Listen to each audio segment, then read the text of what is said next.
प्यारे बच्चों, अब हम आप लोगों को छंद पढ़ाएंगे, जो कि बहुत इम्पॉर्टेंट टॉपिक है क्लास 9, 10th, 11th, 12th के लिए। तो छंद का शाब्दिक अर्थ क्या होता है? बंधन होता है। छंद का शाब्दिक अर्थ बंधन होता है। वर्ण, अब छंद की परिभाषा क्या है कि वर्ण, मात्रा, यति, गति, विराम और तुक पर आधारित रचना क्या कहलाती है? छंद कहलाती है। छंद को पिंगल शास्त्र भी कहते हैं। क्या कहते हैं? पिंगल शास्त्र, क्योंकि पिंगल ऋषि इसके प्रणेता थे।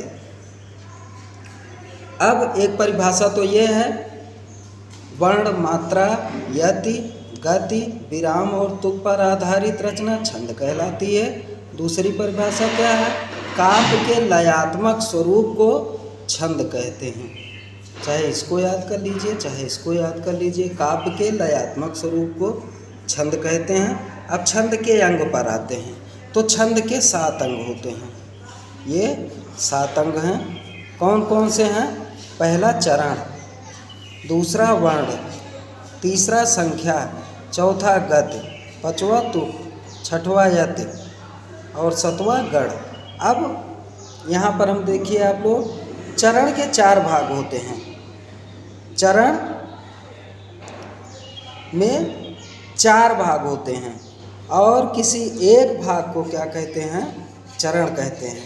यानी इसके 4 पार्ट होते हैं और एक भाग क्या कहलाता है? चरण कहलाता है। ये 4 भागों में विभाजित होता है, एक भाग इसका चरण कहलाता है। वर्ण किसे कहते हैं? एक बार देख लीजिए आप लोग। वर्ण किसे कहते हैं? मुख से निकलने वाली ध्वनि को सूचित करने वाले चिन्ह क्या कहलाते हैं? वर्ण कहलाते हैं। जैसे का, खा, या, रा, ला, व, ये सब क्या हैं? वर्ण हैं।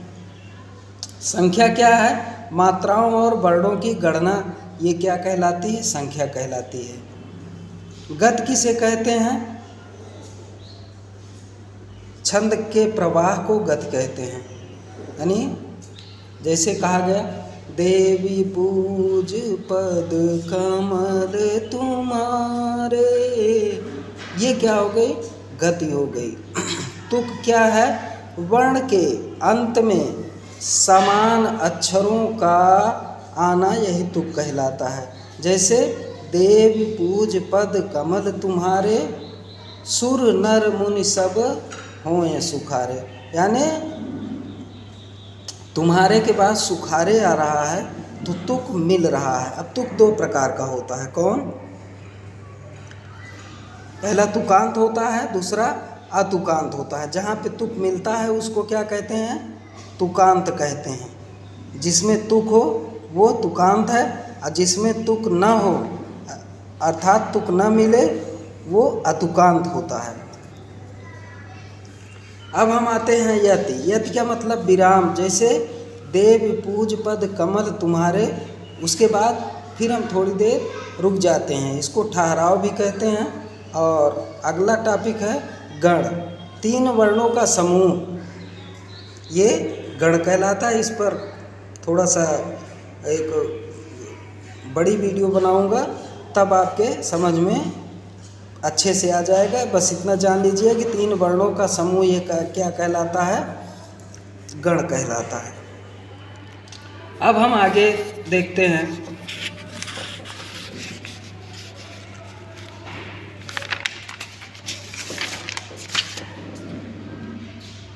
अब छंद के प्रकार।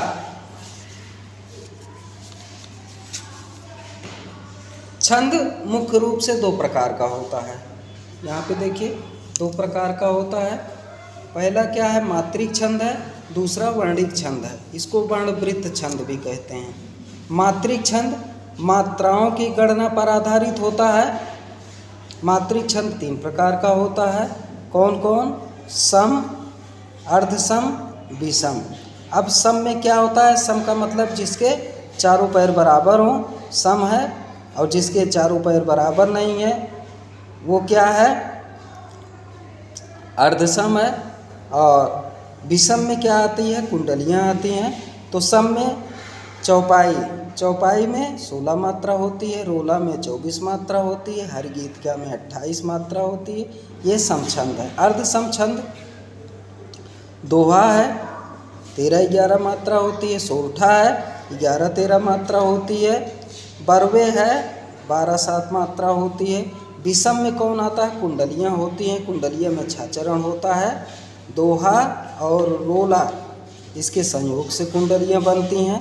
प्रत्येक चरण में क्या होती हैं? 24 मात्राएं होती हैं और ये मात्रिक विषम छंद है।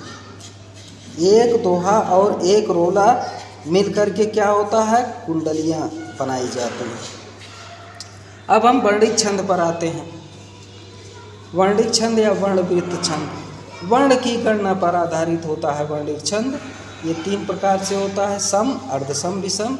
सम में क्या होता है? इंद्र वज्रा, उपेंद्र वज्रा, वसंत तिलका, ये सम पे है। और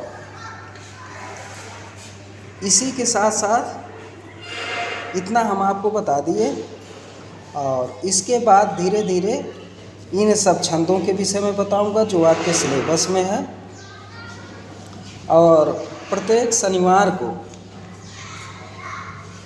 यानी सैटरडे को वही वीडियो मैं 3 से लेके 5 बजे के बीच में भेज दूंगा आपके पास। धन्यवाद। जय हिंद।